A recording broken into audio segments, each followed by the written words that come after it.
Hey everybody, I am Joe Tobiason, Washington State elopement photographer based in Seattle, and a couple days ago, Rangefinder, which is one of the more well-known photo and especially wedding photo websites and magazines, released their annual 30 Rising Stars list, which is a list of the 30 photographers that they find that are kind of new to the game within the last 5 years, but are also like definitely on a trajectory upward. And this is an award that I think is a really prestigious award. I think it's also it's one of the few ones in the wedding industry that is a little bit, that is not just based on a sole image, it's based on more of a portfolio. And with that, I think there's a lot of things to learn from it every year, even if you're not competing in it, or even if you're not even eligible for it.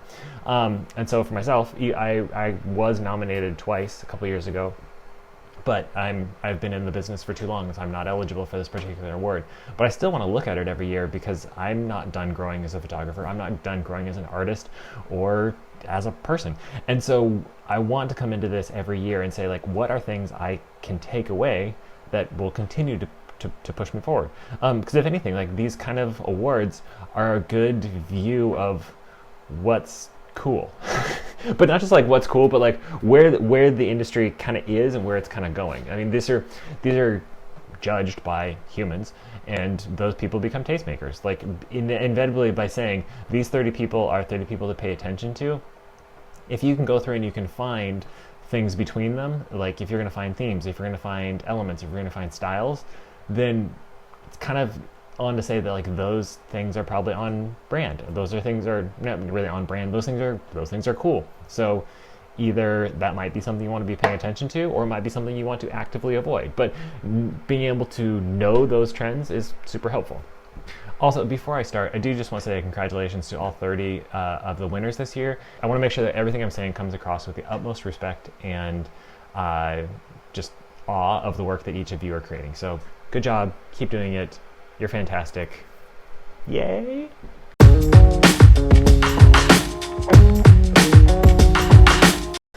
So the first thing that I like to do is I like to go through all of the photos and I like to look for trends. This is super helpful because it's with 30 people who all submitted 30 photos. There's about 900 photos to be pulling from. There's a lot of things to look across the board. All right, so one trend that I noticed right off the bat that was just kind of a fun one was it seemed that confetti is super in right now. So there's this one here by Adrian Villanova, this one by Sebastian Bravo, Martina Ruffini, Maha Solo, and Bernadetta Kupiec. I'm so sorry for any mispronunciations in here, but just like across the board, like confetti was cool this year. So that's something to keep in mind. It's also interesting with trends. As I'm looking at these, some of these are trends that are from the photographer's perspective, and then some of those are things that come from the client. So I don't remember doing a lot of confetti in 2020, 2021 as far as my clients went, but maybe that was a like more general wedding trend. But it's definitely something I look at those and I'm like, maybe I should be checking in with my clients and see if they want to be throwing confetti, if they want these kind of photos and stuff. If that's a thing that I could start to like help guide them to do, if those are photos that I want to take. Other types of photos, other types of trends are very much just like photographer focused, but this is one that definitely would require a little bit of coordination with your clients if it's something you want to try out. One thing I did find really surprising though was in looking through this list, I actually only saw like 1 or 2 photos that were like COVID specific, which I just thought was very interesting knowing the times that we're in. I really expected to see a lot more mask wearing, a lot more like photos of masks with rings and stuff, which another trend I saw a lot of was the use of harsh light and then deep shadows on that. A lot of that you'd think of whether most of these I think were natural light, but there's probably a few that were from some sort of strobe or some sort of auxiliary light. But there's just a lot of those kind of things of like these darker photos that is hitting the subject, and then it's really falling way into the shadow.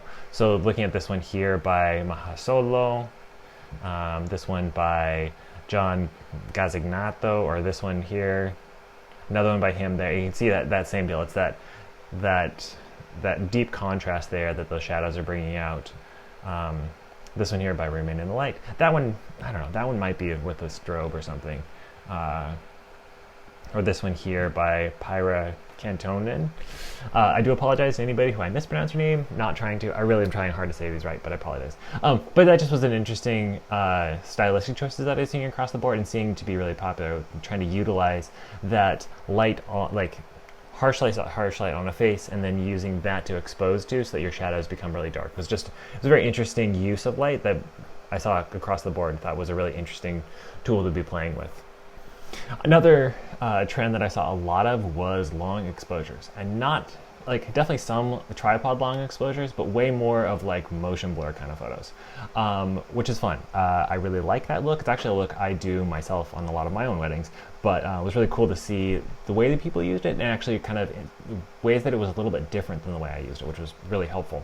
A couple examples here. This one by Julie Blinn here, because I was in color. You don't see a ton of motion stuff in color, just because, especially I don't know, I find especially on digital sensors that kind of motion stuff looks funky, and so really excellent work to hold on to that. A little bit more common with the black and whites here, but kind of that like hectic. It creates a mood that's very hectic and very chaotic, but that's also a big part of what weddings feel like, and so it feels like it does document that pretty well.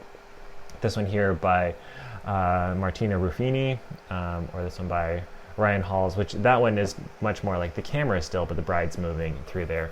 So it's just interesting ways of using those longer exposures to show the motion that's happening in a day, and I think was really interesting. But it also felt a lot of it felt very controlled. Almost all of these, the subject is blurry. Whereas a lot of motion stuff that has been popular in the past, you see like panning photos and stuff like that, where the subject is locked in but everything else is blurry, and this is kind of flipping that on the head. A lot of this trend of having the subject itself actually be the thing that's blurry and out of focus is just an interesting and different way of looking at those kind of photos. Another interesting trend that I feel like I saw a lot across the board of these was the use of architectural elements as a focusing and a compositional guide for your photos. That's something that definitely has been trendy for a long time. I mean, good composition is always trendy, but finding ways, especially as it feels that people are, trying to come up with interesting places to get married, a lot of those are cool architectural places, and so finding something that would be a photo that tells the story of that particular place, and then putting your couple into it, really seemed on brand for this year. So a couple examples of this one being this one by Arte Visual MF or MAFA by Sebastian Bravo. But at the same time, this one's interesting because it is like just a tiny bit off. Like it's at first glance it looks perfect, and the more you look at it, you're like, oh no, he actually has like a little bit, I don't know, it's an interesting stylistic choice on that. Or this one, which probably is a drone photo again, but it's trying to show off kind of the architecture of moving through there. This one, again, an interesting perspective, trying to show the architecture of the stairs. But it is that thing, like this is the space, and then we're going to put people into it. And that it very much feels that that's kind of the way of thinking through creating this photo. Which is interesting. If I'm going to go out and I'm going to try to recreate something, like I can be at a space and see a thing and see, okay, this is the space, this is what I'm interested in, and then where do I want to put my people into it? Rather than kind of, it definitely requires some pre-planning. This one here by Mariana Pierce, being well framed within this Latin style portico thingy. Or this one by Remain in the Light, which again is very modern, straight, clean. I also would imagine that using the upright filters in Lightroom are super helpful on these kind of things to make them all look really good. So I'm glad that, super helpful that Adobe put that in there for us. One other thing that really stood out to me in the looking overarching across the photos was the editing styles, which is something that is really nice to be able to look at such a large body of work. It really helps saying like, what is the trendy looks right now? And one thing that I found really is just like, it is a lot of dark. I mean, you can look through here, like I just pulled up just a couple of random photos here. Dark, dark, dark. I mean, it's black and white, but like dark. A very high number of these photos were edited in the darker half of a frame, or like of a color scheme. And so like looking through, I'm just gonna, like, you can even look at them if you're gonna pop it into Photoshop.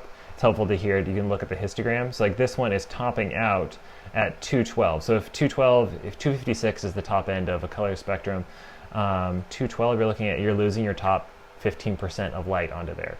And here we can. So once again, I'm gonna take this one here, just copy and just put it into Photoshop just to look at it.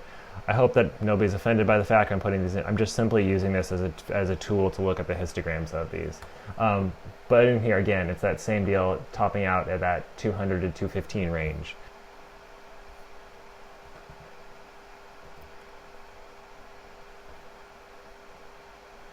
So I don't care about this. I'm just looking at it because all I want to do is look at the histogram. Same deal.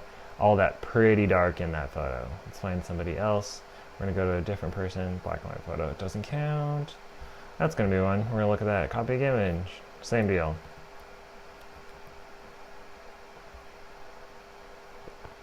So this one is really dark, but it does still top out at 230, 240. So you're still losing the top 15% or so, 10% of that photo.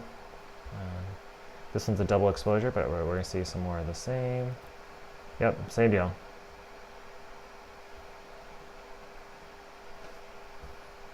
Kind of clipping out there in that 220 or so range. So what does that mean? Like, I find that really interesting in those editing, just because it does help say like what's that's part of the trends. And it also means like maybe it's something I want to try. Like, I've always been a kind of film my whole histogram kind of a person, with, you know, a little bit, maybe a little bit more of that kind of balanced arc. But so many of these photos, it feels like it's kind of, looking at that histogram, it's kind of that downward slope, starting off in the dark at pretty near to actual black. Like across the board, it definitely doesn't have that 2014 lifted black look, is almost nowhere to be found in here. But it still is, like, people are still retaining details, which I think there's a balance of a lot of things in here. It's probably because like, cameras are always getting better and their dynamic range is getting better, so it's easier to make things be dark but maintain details. But just stylistically, like, you're just seeing so many of these photos that have that down-sloping thing in here. So it wouldn't be really interesting to me to like open up Lightroom and just go to a photo. Let's just take a random photo here that I took and be like, what would that look like if I used if I had my histogram looking that way? Like, I mean, I'm looking up here at my histogram on this photo, and it goes all the way to the top. What would it? Let's just clear this, and let's just bring that down. And I'm just curious what I could do, and how that would look different. And that's a very different photo. Now, obviously, I just spent 2 seconds looking at that kind of thing, but like, it's a very different idea. But by looking at things with the histogram, it allows me to do more than just simply like try to copy a preset in Lightroom kind of blindly, or even more so, like, to not go and buy a bunch of presets, just because that gets expensive.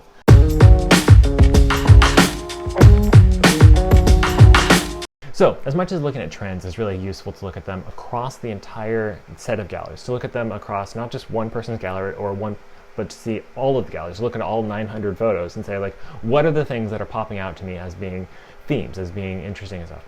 The other thing that I find really useful is to go through and find, like, what are the photos that I really like individually. I'm like, that's super cool. And not to say that I want to go through and I'm going to perfectly recreate any of these photos, because that's almost impossible.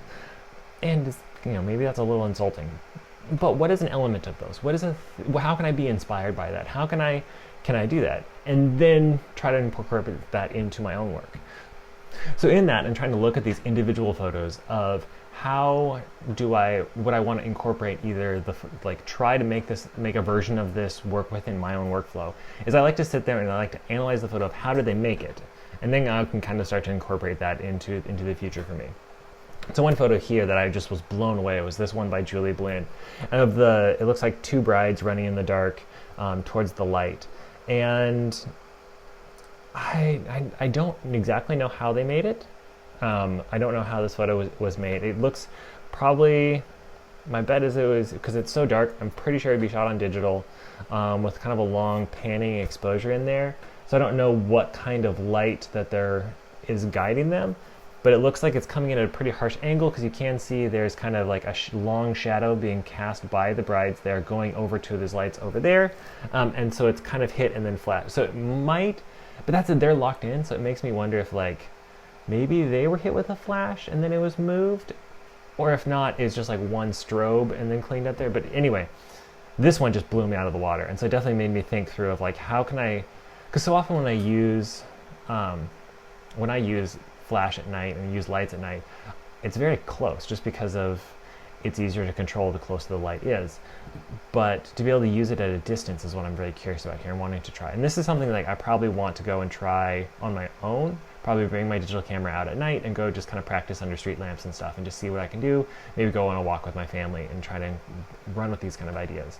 But I was just blown away by this particular image and that idea of using that kind of panning and motion at a distance at night, just wildly complex. Very impressed. Another one that I really like that I definitely want to lean into here is like this one here from Ryan Hollis, which is, it kind of has that, it's that point and shoot light. So I don't know for sure, but my first inkling is that it's a black and white photo on a film point and shoot, which I like film point and shoots. And I kind of got out of the habit of bringing those to weddings. And so seeing this, I was like, oh yeah, that's so fun. I should do that again. And especially with black and white, like I don't put black and white on my film point and shoots very much at all. And so, yeah, I definitely want to try that one out, which is a lot easier. And like I was saying before, like some of these kind of things are photos that you can recreate just by yourself. And some of these are photos you need to have your clients buy in order to recreate. And so this is one I can just start trying. If I had a wedding tomorrow, I could probably try it out. But these other ones are ones that I need to practice a little bit more outside of a wedding in order to be able to feel confident to say, hey, let's incorporate this thing into a wedding day. The third kind of mindset that I do when I'm looking through a winner's gallery like this is looking for reminders. And so these aren't necessarily things that are trendy. These aren't necessarily things that I'm trying to steal, but these are just like general reminders of things that I think that I stray from and can be helpful to kind of bring me back to a core principle that either I hold to or like I want to hold to. And so for those, the ones that always come back to, like every time I look at one of these things, it's simplicity. I think that, especially in portraiture, I'm complex. I lean towards like not spending the extra time to find a clean setting, to look things up, or on a computer to like clean extra stuff out. And so every time I look at like a photo that's a very, very clean, I'm like, you should do that better. Another one is like isolation. It's finding ways to make the subject be very much the center of the frame. So like looking at this photo here by Nina and Derek, just finding ways to isolate them on the sky and pull your eye directly into that photo is very impressive. And this feels much more painterly. This feels much more kind of fine arty than a lot of the work that I do, but at the same point, you're instantly pulled right down into there. And like even just the way the tree hooks down onto their heads just like creates a spot for your eye to look in that isolation. It's something that I constantly am trying to remind myself to work on isolating my subjects better.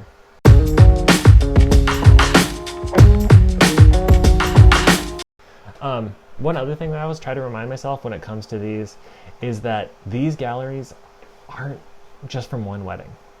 And even if they are, they're probably delivering way more photos than this. And so I hope that as you're looking through these kind of things, it's helpful to remember that just because it does help your mind from being that like, oh my God, these are gods of whatever who never screw up.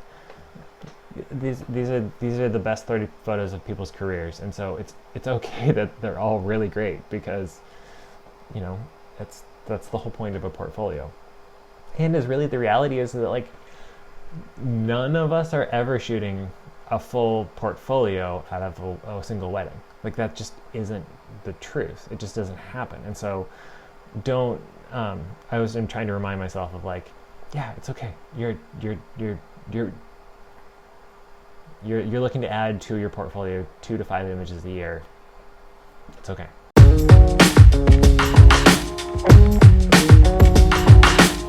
So what do I take away from this? And one thing that I would find would be really useful is to kind of pretend like you're applying for something like this. If you want to use an exercise like this to see where you feel like you stand, then go through the rules. And even if you're not going to actually compete, it's helpful for you to like, for this particular one, pick out your 30 best photos.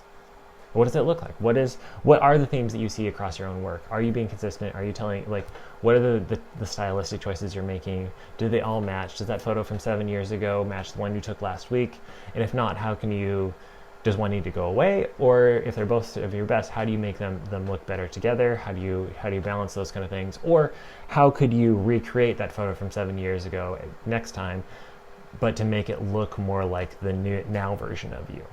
And then also like write out like, where do you find yourself being similar to the trends, and where do you find yourself being different from the trends? And trends are trends for now, and they're always changing. And so it's only helpful to know where the industry currently is.